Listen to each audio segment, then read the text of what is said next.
it's actually in that messy data that you find the most interesting scientific discoveries. That is where things that humans have not discovered before typically exist. And so when we run this self-driving lab, to your point, we are capturing all of the data, both the positive data or the successful data, as well as this messy data, this negative result side. Hi everybody, good afternoon, good evening, and good morning, wherever you are. Thank you very much for joining another episode of the Boardroom Club. My name is Yossi Garmazi, and I'm joined also by a good friend of mine, Jacob Chizuza. Jacob. Hi everyone, thank you for joining us today.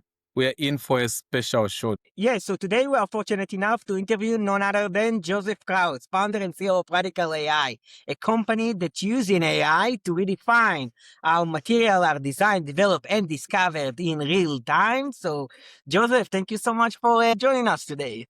Thank you guys so much for having me. Super excited to be here, and congrats on all the success on the show. Happy to have a nice conversation. Absolutely. The pleasure is ours. And okay, so Joseph, you have a very interesting background. You spent years researching the intersection of materials, engineering, and AI. But I was curious if you can tell us what was the aha moment that you said, okay, I'm going to start a company, and you essentially founded Radical AI. This is, of course, always one of the great stories to tell. It's the kind of the synthesis of all your ideas coming together. And what I love to say is that, I did not know it at the time, but Radical is really a, summation of my life's work, of all the steps I've taken in my life to get to this point where it was academia into kind of corporate R&D. And I was at the Army Research Lab where we were doing fundamental research, but it was tied to these bigger objectives for the US Army.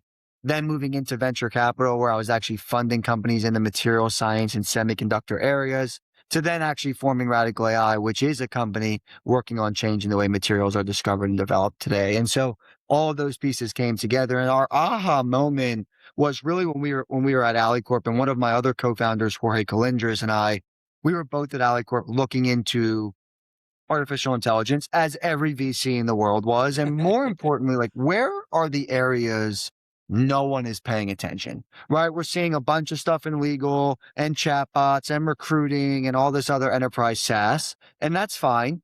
We don't find that exciting. We don't find that interesting. There must be other areas where it's really going to make an impact. And so one of the things that I said was, what about material science? And Jorge had been on this deep dive on where are all the places AI is going to be really important. And when I brought up materials, him and I just went, 3 months of reading hundreds of publications. We talked to a bunch of different people in the industry, from academia to industry to the machine learning and robotics community. And we came out of that realizing everyone is in agreement of what needs to happen in materials, but there is no single company bringing all of those different elements together today. We have to build this company. This is what's going to change material science for the future. And so we went out and we started the company from there. And so that aha moment was really this understanding of materials are one of the largest markets in the world. They are imperative and crucial to our most important industries. And wow, we have a new way to fundamentally change the way that entire process works with AI and autonomy. That is the perfect place to begin. And that's when we did so. And indeed, fortune favors the bold, as they say, because I think you have one of the biggest seed funding in New York history, which is amazing. But more interesting is the fact that you chose not the most obvious verticals. And when you think about experiments, right, everyone talks about the successful ones, but essentially there are a lot, actually much more unsuccessful, all the failure that all the scientists have, right? So I was curious if you can tell us how Radical AI is capturing this negative data from your self-driving labs. This is a really important question, and I think overlooked by the ML for science community. There has been a lot of amazing work in AI for science today, particularly around, machine learned interatomic potentials, as well as like diffusion-based models for prediction. And those are all great tools. We use some of those tools absolutely in our workflows today. But the big problem in materials and AI has been a lack of experimental data. And this is going to come into the exact question you just asked around that messy data, those negative results you see as a scientist. All of the models that have been previously built in the AI for materials community are trained on computational data only. And the problem with computational data is that it is not real life. It is not the ground truth in material science. It is an approximation or a simulation of what a material is going to be. And in materials, until you hold that material in your hand and prove that it has those properties, you have not discovered a new material. And so that kind of brings you into why building a self-driving lab is so important, because you want to build that experimental data set to really drive AI performance. And we already see the results of that today. Now, when you're running a self-driving lab, of course, just as a human scientist experiences, 90% of the results that you see don't work, right? Like when I was a human scientist, that is the trial and error process of scientific discovery. You make a hypothesis, you read about it, you test it, you learn from it, and then you go back and you do that whole thing again. And so our self-driving lab does that same process, but it does it in parallel with everything else going on. And so as it's capturing all of this data, these experimental results, it is looking at literature, it's running computational workflows, it's actually looking at past experiments it's already completed and comparing them to the new experiment. All of that data, including the messy data, the negative results, the data that is not a successful material, is really, really important. Because if you're going to capture all of that data and again, feed that data back into that AI engine, training those AI models on the experimental results, just like a human brain will look at everything that goes on and work their way to the answer, our AI scientists will do exactly the same. And so in our opinion, it's actually in that messy data that you find the most interesting scientific discoveries. That is where things that humans have not discovered before typically exist. And so when we run this self-driving lab, to your point, we are capturing all of the data, both the positive data or the successful data, as well as this messy data, this negative result side. That's fascinating. So we got the self-driving labs for one side, but another thing that's very interesting about the process is that if you look at R&D for all the audience, so usually you just tweak down the materials little by little until you get to so-called the desired result. But you actually have another aspects. You're doing the inverse design, starting with the desired property and then working backwards. So if you can tell us maybe an example when AI suggested a material that maybe human intuition could ignore completely. Absolutely. That's our entire process today. All of the materials that are suggested that we make today are driven by AI. We actually purposely run some human samples just as kind of a benchmark and a test sample to make sure we're not too crazy. And AI beats those scientific hypotheses 10 to 1. So for the area that we're targeting, we hit 10 successful experiments in that area with AI where our human scientists only hit 1. And so it is superior in performance than the human PhDs that we have in the fields that we work in. And a very specific example is in the aerospace industry. We have been optimizing a set of criteria in the aerospace industry that is really about performance of an alloy. So how do these alloys perform in an extreme environment? And so you have these really harsh conditions, high temperature, very corrosive and oxidative. Can these alloys perform correctly? And we have AI design that entire campaign, make those materials in the self-driving lab, and then third-party tested those materials. And the results of those third-party tests are, orders of magnitude better than the existing materials in the industry today, really beating them by 9 times kind of the performance rating at the temperature specs that we specified for the experiment.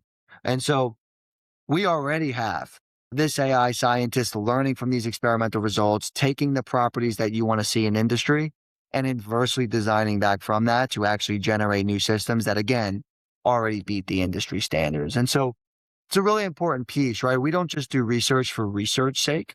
We are actually targeting problems that very specifically come from industry, customers we talk to, or markets that we dive into, and we see that this has not been solved yet. Here is the matrix that we need to solve for.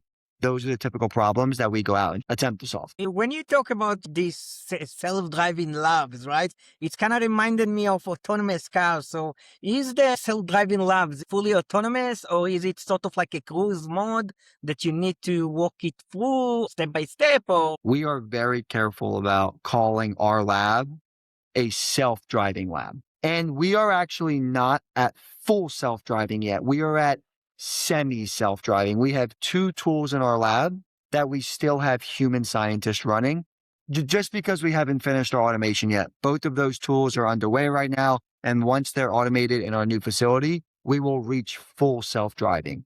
What does that mean? We describe full self-driving, and you brought up autonomous cars, very much like a Waymo.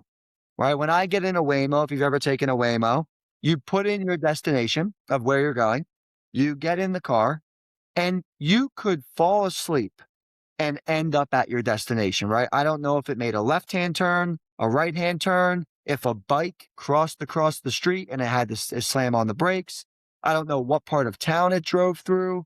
I don't know if it took a detour because of construction. All of those information I just gave you is irrelevant. I got picked up at point A and I went to point B successfully. That's a full self-driving car. Whereas if you think about like assisted driving, what some of the other car companies offer today, right? Yeah, you can take your hands off the steering wheel and it keeps you in your lane, and you can like flip the turn signal on and it will switch lanes for you. But if you need to make a left-hand turn, one, you need to know to make a left-hand turn. You need to be looking at the GPS. And then 2, you have to physically make the left-hand turn. And so you actually still are driving the car. You are just getting assistance as you're driving it. That is an automated lab. And we do not build just automated labs. We build the former, the self-driving lab. And so what does that mean? That means that, as you just talked about with inverse design and with kind of property from customer, you put in where you want to go from a material perspective, and we end up at that material. And whether the lab does 100 experiments, 20 experiments, 70 experiments, whether it tests different combinations of different raw elements or looks at different conditions inside synthesis and characterization, is irrelevant to the human. It's very relevant to the system, to the self-driving lab, but we just want to get the end material at the end. That is the power of the system we built today. And so kind of by the end of this summer, as a rough estimate, we hope to have that full lab, fully self-driving, running from the outside on an iPad and being able to control every piece of that the same way that you would call a Waymo today. so future looks bright indeed. And something interesting about AI that we mentioned is that AI at the end is trained on data, right? It's sort of Yep. like what already happened, what human already explored. But I was just wondering, maybe to take your point, if you think AI could actually innovate in domains where humans have not been into yet, maybe Yes. new ventures or something of that sort? I'm sure it can do new ventures. One thing I can tell you for sure is it can go into areas and materials that humans have not explored. So we actually have data that we can show. We won't, it's proprietary, so we won't show it, but we could show it, and I can show it to you Everybody offline. listen, it's fine. No, I just can kidding. show it to you guys offline, behind closed doors, where we have a matrix of all of the areas in the field that we're working in that publications exist today. So some scientific group wrote a publication on a material class, a material system that they looked into. And then there are a bunch of areas on this scatter chart, on the scatter plot, that no publications exist. Like there is no one who has published on exploring that material system. Now, does that mean no one in the human world has ever done it in history? Maybe not. But in science, there is typically at least one publication on an area that someone has explored, even if the experiment didn't work. And so our scientist, the AI scientist, from learning the properties that we're going for and looking at all this experimental data and the properties, how to correlate it to the properties, has gone into areas that our human scientists never thought to explore. It's already done that. We already see it be doing that. And so it is actually making materials that if you would have asked a human scientist before, no, we wouldn't make that.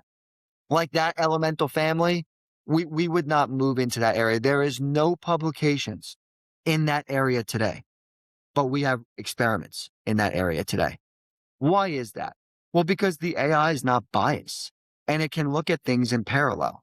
Those two things are really important. Number one, humans are biased to their own results. And so if they're not thinking about moving into I'm going to make this up because I don't want to tell where we went, a tungsten based system, humans have looked at tungsten based systems, then they're not going to go look at a tungsten based system, right? But the AI scientist might because it thinks something's there. And that's because of this parallel process, right? I mentioned that our AI scientist is running thousands of quantum chemistry simulations. It's looking at thousands of research papers. It's looking at thousands of experimental data points that we have synthesized or made in our lab. And then it's taking all of those at the same time and making something new. Humans can't do that, right? I was a great scientist when I was in the lab. I can't remember 4,000 SEM images that I've taken in my career. I can't recall them instantaneously, but actually AI can. And so this is where you start to see the power of the flywheel, where it can work in a way that at a dimension that the human brain just does not work today. It just doesn't. That's what's so incredible about building this technology in this space. It's definitely exciting to say the least. And it seems that also you sort of like went out of the lab, right? Because you already have revenue. I mean, you secured a contract with the US Air Force to Correct. essentially develop alloys for hypersonic flight. But if you look at it from your perspective, what was the biggest technical hurdle in creating a material that could survive harsh conditions? And how did specifically Radical AI shorten, say, the R&D timeline? So I think the answer to that is what I just gave you on how it actually, on what a self-driving lab means. And what I mean by that is that, we have run so many experiments, over 1,000 full campaign experiments now at this point. So tens of thousands of data points from that optimizing for these properties for this contract. And we've learned so much from that we've truly made materials that we have never seen, that to our knowledge have never been seen before. They're definitely not published. We definitely don't see IP protection on anything like it. So, they're very unique in that nature. And I think a really important piece of this is being able to do the full loop, right? We don't just do one test. We synthesize materials, we characterize materials, XRD, XRF, TGA, DSC, SEM, and then we actually test materials, oxidation testing, hardness testing, tensile testing. Like we do so many different tests that you can go from a computational workflow all the way through to the experimental synthesis, characterization, and testing of that. That really is the complete discovery cycle in one loop. We do that loop 10 times a day right now. We're getting close to 100 times per day once those last two tools get automated that I talked about earlier. So that's a serious throughput number. That's 30,000 plus experiments per year. The largest alloys program that we are aware of did 500 experiments per year. Wow. So that's what we do. Well, that's what we will do in 5 business days. That is, again, multiple orders of magnitude faster. That is how the discovery process moves so quickly. That's phenomenal. And many people now talk about data centers in space. So I don't know, maybe we'll see Radical AI develop some materials that could take us there. Because some of the materials, for example, the chips to take the heat of chips in space, it's tricky. Cannot confirm or deny anything in that direction today. There you go. We got the scoop from this conversation. And okay, I wanted to ask you also about the ecosystem. At the end, there are not so many deep tech companies at large at New York. So how is the local ecosystem actually supported your growth? I saw that you also announced a $4 million innovation of Building 20 in Brooklyn Yard. It's funny. I always get asked, like, why did you build the company in New York? And everyone's always looking for this like insightful answer. Do you want to know what the answer is? Because me and one of my co-founders lived here. There you go. It's one way. That's the actual reason. We lived in New York and we wanted to build a company and we knew it needed to be fully in person. And so that's the way we did that. Since we've grown, there's been a lot of things that we've learned about everyone being in New York, and everyone is in New York today. but also the next phase of the company, which will also include some expansion. And we are expanding outside of just New York in a couple areas because of the need to for talent. What New York offers that I think other cities don't is a focus on maybe a lack of focus on a single industry, actually, meaning you're not just in tech in New York City. There's finance in New York City. There's art in New York City. There's sports in New York City. There's consulting in New like there law. There's so many elements to New York, as you well know, as the world knows, that actually make it a very diverse city in the sense that you're not in this bubble, this echo chamber that does exist in SF. And I think that can be a positive thing for a lot of really good reasons. They certainly focus on revenue and business metrics in New York, which is a very good thing. And that can be a negative thing sometimes as well, right? Like there is benefits in being in a system that is so engrossed in building AGI that you have the talent ecosystem there, you have new ideas there, you have companies that can support you there, like interpretability research. And then we've done a partnership with a company named Goodfire out there. They're an amazing company, a massive fan of Eric and the team there. So there are like positives and negatives to not being in that, but New York gives you this nice ability to really be more connected to everything else going on. Two, it's a really good place to live if you are kind of want to explore outside of just the tech ecosystem. There's a lot of things to do and you can kind of do all of them in New York. And then I think the third thing, and probably the most important thing, is it is a hub for incredible talent, right? New York is the best city in the world, or has been at least historically in the world, for talent. Everyone wants to come to New York, both globally and in the US. And so it is a natural place to go out and seek the elite of the elite. And that's the type of talent that we really look for. Now, that does not mean there is not elite talent in San Francisco. There is incredible talent in San Francisco. It certainly wins when it comes to technology in SF. No debate there. But I just mean that collectively as a whole, you can really go after people who are motivated, who want to be the best in their field and the best at what they do, right? When I walk down Fifth Ave, almost everyone I bump into wants to be the best in the world at what they do. And they're chasing that dream. And I think, man, New York fires you up in that way. So it's much more of those aspects that make New York enticing, not something that is like structural in nature. I think the second phase that I talked about is now getting big enough. You know, we're 40, 42, we'll be 43 people next week today. And now we're starting to reach a phase where we want to hire really senior talent in places that aren't in New York, right? And it actually makes less sense for their job to be in New York.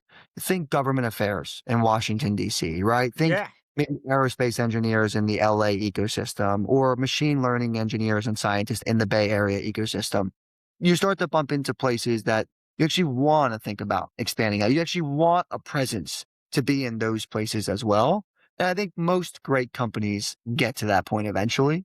We're starting to reach that point. We haven't fully embraced that point yet, but we're getting to that point. And so that's kind of how we thought about New York today. It makes sense to me. And I would say also you need to be different in a way, same as you chose a different vertical to start your own company. And we love that point that you just mentioned. I always tell everyone, if you're going to compete in material science, like, best of luck, because my job is to run you over. And I think we have a chip on our shoulder in New York because that's kind of the place that we come from. And we like that, right? We like outworking all of our competition. We like putting in more aggressive timelines, more aggressive goals, North Stars on the things that we want to achieve, and being kind of bombastic about that. Like, we're not afraid to say that we have big visions. We're not afraid to say that we do things differently. We care a lot about our culture. We embrace who we are and the challenges of the industries that we're trying to change. A little of that probably comes from the New York background. I would say the New York atmosphere. Absolutely. It's an exciting time for radical AI and seems for the world as well. And okay, so Joseph, I got a bunch of more questions to ask you, but Jacob here is also a fantastic one. So Jacob, without further ado, the floor is yours. Take us home. Thank you, Yossi. I can echo what you were talking about, Joseph, about the beauty of being in New York. You can meet anyone anytime. You have coffee shops everywhere. I've moved to Texas, and if I want to meet someone, it's like 45 minutes away. Texas is having a good move, though. I will give them credit. I've known a lot of No, friends that have Austin actually is moved to fine. Texas. So we'll see how the next 10 years looks like. Yes. All right. Just switching on to other questions, right? Looking into the AI in medicine, Peter Thiel said that software has advanced exponentially, but Medicare has kept the pace. It hasn't been moving well. Do you think AI is a turning point for this industry to start advancing? Yeah, that's a good question. I think it's hard to answer because I think there's a lot of variables when it comes to changing an industry, right? Like, meaning there are a lot of perspectives on why something is the way it is something, and also like hard technical constraints or engineering constraints or regulatory constraints or, I mean, like different avenues of friction that makes it hard to change an industry. However, regardless of industry, I think one thing we have seen repeatedly become true is AI's potential to do so. Right. And so, like, I take legal as a good example because I think everyone is aware of this now. I kind of full up the speed on it. Right. I could see a pretty good argument that in the early days, like, it's very hard to disrupt legal. Lawyers are super skilled at what they do. Mostly it's experience that you pay for. Right. Yes, they know the case law, but it's also being experienced representing clients that you are really tapping into. You really need people who specialize in the type of law that you want to do. Are you doing kind of business law? Or are you looking at intellectual property and copyright or something else? Yet we've seen many companies totally change the way. So it seems lawyers are doing law today. And what's interesting is agents are not replacing lawyers. They're just making them way more effective. And in materials, we see the exact same thing, actually. We don't replace scientists with the flywheel I talked to you about. We just allow them to do way more work simultaneously, right? Like when I was a research scientist, we had 10 scientists focused on one single problem, all working on solving that one problem. With our flywheel, you can have one scientist working on 10 problems at a time. That is a stepwise change in the amount of output that you can have. And so, in materials, that changes the industry. And so I think this change the industry's construct is the right question. I think the answer is yes. AI has done that in a lot of other industries. Look at software engineering, look at materials, look at biology, look at legal, look at even things like creative work, like marketing and communications and storytelling and things. I think it's done that repeatedly. And so I think you will continue to see it do that in the most important industries in the world. And in material science, we deeply believe that, right? We think physical world is where AI is going to make the biggest impact. That's where people's lives are impacted, are affected by the results from there. And I think we have a long way to go to see it. And that's what we kind of believe in and are excited by. And I think if you look to history as any sign of of the inclination of where that's going to go, the answer is going to be yes. It's fair because I listen to podcasts a lot, and Elon Musk has also been emphasizing that AI is going to help them do complex procedures, help speeding up, and also trying to find cures that has had a Yep, long time for people to identify. I mean, absolutely. yes. Now we hear a lot about Q-Day, but the quantum computing has yet matched the recent breakthroughs in AI. Do you think quantum is close to being effective in your space? Yes, I think it's close. And I believe quantum computers will become a thing in a certain period of time. To me, the reason I believe that is physics. We have already made hundreds of qubits on a chip. And so I like to believe that from an engineering perspective, we will be able to make thousands of qubits on a chip. And that will bring the effects, the ability of what quantum computing promises to the forefront, to reality. Now, I think a big problem or dilemma that's slowing down the industry is error correction. That's a really, really big field in quantum. And I am not an error correction specialist. That's not like what I did my work on. But I know as you scale qubits, you really need to make sure that tolerance and the correction is really important. I think you see some of the recent releases in quantum actually talk about this specifically on their ability to do error correction. And then I think the second thing that's really interesting is architecture. There is still competition in the architecture of a quantum computer. Is it trapped ion qubit? Is it superconducting? Is it something else? And I know there's a bunch of other companies that have different architectures that they built today. If I think back to semiconductors, we didn't really debate on the architecture. It's silicon, right? Like, and it's the transistor. Yeah, we like debate and design like electronic design automation EDA, and it has done a bunch of different systems on how you actually design the chip and fabricate the chip and make the chip. But we never debated on, I think one should be silicon. And no, we're not building silicon-based transistors. We're building, I'll use one that exists today, gallium nitride, right? GaN-based chips, which do exist today. Those are a thing today, mostly in like the RF space or communication space. It was one set architecture. And I think you got to figure that out before it really makes leaps and bounds forward. Maybe there's a world where multiple can exist. For materials, it really comes down to why you can do simulations better, right? Like we can run a lot of simulations on GPUs, running DFT on GPUs. We do that today. It's actually not a problem today. But multi-scale modeling is a very tough challenge in material science.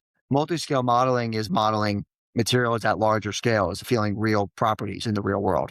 That's really hard to do. A quantum computer, that is exactly what it could be built for, is you could actually kind of solve the multi-scale modeling problem if you can use nature to really predict what those material properties will be in the multi-scale. Good example. The timeline to that, I don't know. I think you could do it today. I just think it'd be incredibly expensive, right? Does that mean we're at the timeline, or does that mean we're still a couple years away where Joseph can run it for the same cost on a quantum computer as I can run it on an NVIDIA GPU? Right? We're obviously not there yet. We're not there today. I don't know what that time scale will be, but I am pro quantum, and I do believe quantum will reach kind of the end state. We're actually hosting the CEO of IQM in a couple of weeks from Finland. Nice. And we hosted yesterday the CEO of Quantum Machine. So good question to ask them. Absolutely. And the quantum stocks are all going crazy right now, as I'm sure you guys have probably seen. They're like all popping. So good time to be in quantum. Yeah, I think they know something we don't know, and hopefully very soon we're going to have the results, and also it will be effective and very cheap. Yep. Now, there are exciting verticals in AI, and I would want you to tell me which vertical are you most excited about? I'm excited about a lot of verticals. Semiconductors is my immediate answer. And the reason why is, I think I've said this publicly before. Right now, for me, and I'm a hardware guy, like I did my PhD in organic semiconductor materials. This is what I've done. There are three things that matter. There is models and data at the AI layer. There is compute at the inference or infrastructure layer. And then there is energy that powers that compute. For me, and there are other things around all of those systems, right? Like they're not in isolation. Those are three really big industries that are exciting. So the semiconductor layer, I'm quite thrilled about. You asked about data centers in space. That's one area that's exciting. There's actually real material problems on normal chips today. We've done so much work on front end semiconductor technology that there's not much more room to do there. But in the back end of line, advanced packaging, there is so much work that can be done. I can tell you for a fact, there are a lot of material problems that need to be solved. And that gets me exciting. We're talking about energy efficiency being an effect of working on new materials there. That's a really big impact. And I can't share exactly, why I'm so excited about that today, but I can tell you I'm very excited about that today. Energy is another one. A lot of the systems that we're building, so we built a system in alloys, as you guys have heard me talk about. They're really important for nuclear fusion. Really important. The materials that we need for nuclear fusion do not exist today. The nuclear fusion industry is borrowing alloys and other materials from the aerospace industry. And that doesn't make sense, right? We don't do that in other industries, but we do that in materials because the timeline to make a new material is so slow. And so a lot of our work on the alloy side, some of it is looking at the nuclear fusion world. And so energy, I'm equally as excited about. Those are the two top of mind, semiconductors and energy, that I just think are gonna be really, really, really important to this next level of intelligence that humanity is gonna move into. And then obviously both those two feed the AI and the model side, which of course I think is deeply important as well. I think you cannot build better models without compute, and you cannot build more compute without energy. And so I think all three of those things like really tie together. It's interesting, Joseph. We actually also hosted Andrew Feldman from Cerebras. He showed us a wafer scaled engine as a side of a plate. So you mentioned to make maybe a different chip design rather than go smaller. They went bigger. So Yeah. And they seem, I don't know them personally. Andrew seems awesome. And again, like a cool example of someone doing a really innovative approach to inference right now. And they seem to be, to be on fire. I think you see NVIDIA acquiring companies right now in the stack, which is super interesting. Intel with their deal with Terra and 18A and probably moving to 14A from a process node perspective. Semiconductors are really hot right now. And I think everyone ignores that aspect because everyone knows semis are valid. Like everyone looks at the semiconductor stocks and knows that they're important. There's a lot of R&D and a lot of work going into thinking about what's next generation chips look like. And look, I don't know what you guys believe, but I have a habit now of when Elon thinks something is deeply important, I'm not the first one to tell you he's wrong. I know people like make it their MO to say he's wrong. I don't know if he is or not. If I had to bet, I would say he's right. And so when he is saying that I have to make my own chips because I cannot buy enough of them, like to me, that's something to pay attention to. And I think the Terafab project is fantastic. And I think it'll be super exciting to see what they do there. So it's an exciting place right now in semiconductor work. I just saw the announcement of the new company that is trying to make all the chips down here. But also, I'm biased towards energy because when I was in investment banking, energy and the shift was no longer for household. It was how can we do energy security for the growth that is coming. And our story, when we were pitching stories, it was more on the data centers, how they require more energy. And I've Yep, seen that with the deals that have been happening in the industry, that the people really need to look into the energy stocks because I feel a- like it's a absolutely. game changer. It's literally moving in the same direction as the tech stocks. I agree, and I think they're like you've seen Bloom kind of take off on the public side. That's been an interesting one, but a really interesting point. Elon did the Collison podcast Cheeky Pint. If you haven't seen that, I'd recommend it. It's a fantastic episode, and he talks about the challenges here, right? And so I think he talks about like turbines, for example, that they're buying for power generation, and materials problem. By the way, what I'm about to say, he says we can't even build one. It's not about building it. We literally cannot get the turbine blades.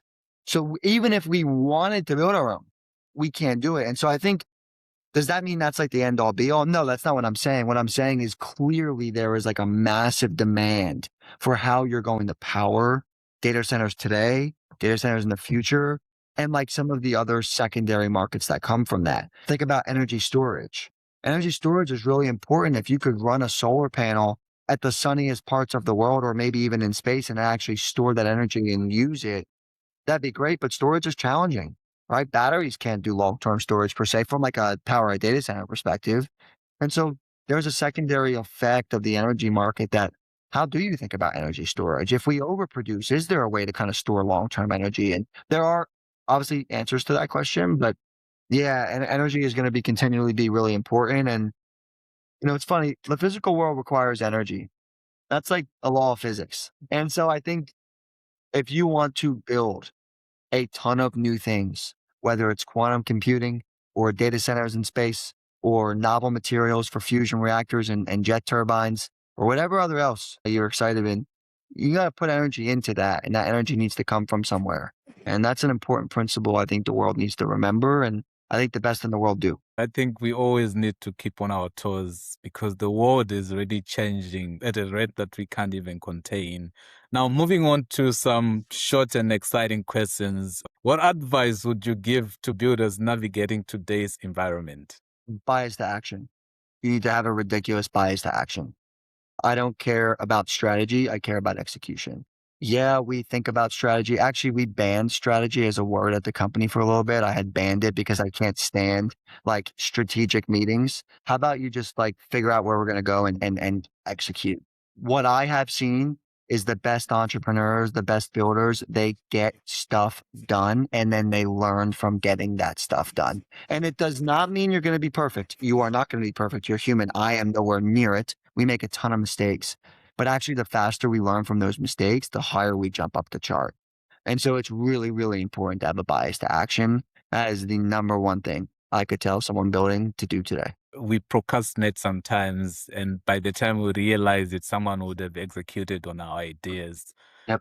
So we were in business school, me and Josie, and they emphasize a lot about mentorship. And I believe you also need a mentor for you to start, the right people to go with. Yep. If you were to tell me who has made the biggest impact in your life as a mentor and why? My father, because I think everything comes back to your morals and values. So how I am as a leader, how I am as an entrepreneur, how I am as a husband, how I am as a father, how I am as a colleague, how I was as an employee, everything ties back to who you are as a person and what you believe in. And if you don't have a strong foundation to build those things on, I just think you're going to struggle to have success there. And my father has the greatest foundation of a human being I've ever met. He taught me what it meant to have values and protect them. And he taught me what it meant to the difference between, I think, being, a rude person or a good person by standing up for your values, right? And I think one is like disagreeing with everyone who doesn't agree with you. And I think another is not being afraid to disagree when it does not disagree with you. And I think there's a big difference there. One respects someone being different, one ignores someone being different. And I think just being able to truly understand who you are, why you're that way, and what you believe, if you have that down pat, like it's super hard to go wrong. For me, I know what those things are. They're my faith, they're my family, and then they're my work. And so I don't know, I can't really have a bad day. Like I have bad days, but for me, it all falls back to the same framework, right? The same values, the same structures build up who I am as a man. And I think if you ask anyone that works at Radical AI, I think if you ask my co-founders, I think if you ask my wife, who's my biggest supporter in the world, I think all of them will tell you the same thing. Here's who he is as a person and here's the way he operates. And it directly is based off those things. So my father. I would love to say thank you to your father for bringing a brilliant man like you. And Oh, I appreciate that. you're now part of the guys who are helping us. Funny stuff on your personal time when you're not working. You should at least have one movie that you're so excited about. Can you tell me what movie is it and why? Movie? Yes. I don't watch movies, man. I don't have time. I'm sorry. I don't have time for that. It's on my to-do list to watch the How Married because it's in the tech world, but I haven't I done it watch yet. it. It's pretty good. Yeah, I haven't seen it. I'll probably get there eventually. The reason why is not because I'm a robot. I don't have much free time. I work 24/7. When I do, I spend it with my family. I spend it with my wife and my daughter. And so that's like what I do. And if I'm not spending it with them, I might be doing some hobbies that free my mind and are really important to me. I love to bow hunt. I like to hunt elk. I'll do that once a year. I think things like that free my mind. But really, when I'm not working, if I'm not actively working, and that's pretty rare, I'm with my wife and my family. And so I think that, or my parents and my extended family, like, some version of family. And I think, yeah, that's where my time goes between those two things. That's all the hours I have in a week. I mean, family is the core value, especially for us. We are far, far away from our home country, and sometimes you really feel lonely. At least Shosi is smiling now. He is very close to everyone who is special to him. Now, if you went in your current role right now, what do you think would have been a plan B, or what do you think you would have been doing right now? Alternate man. universe. Alternate universe. Not plan B though. Okay, so I would start another company. Truly, this is what I was meant to do. But I'll give you alternate universe cowboy. Wow. Out west, wrangling some cows, wrangling some sheep, just completely different type of life, hard work, important work, and like freeing work. You know what I mean? Like a good day's labor. And if I had to pick an alternate universe, you're not allowed to be an entrepreneur. You have to go somewhere else. You have to come back and you can't be an entrepreneur. I think a Western cowboy. I think that's what I would do. Joseph, thank you very much. That's all I had for you. It was a pleasure speaking with you. And thank you guys for taking time to meet with me. Joseph, thank you so much for joining us. Really appreciate it. It's been fun. And for everybody else in the audience, so stay tuned. We have other interesting folks to show you, from the president of Cisco, chief operating officer of Arby. So it's going to be interesting. So stay tuned.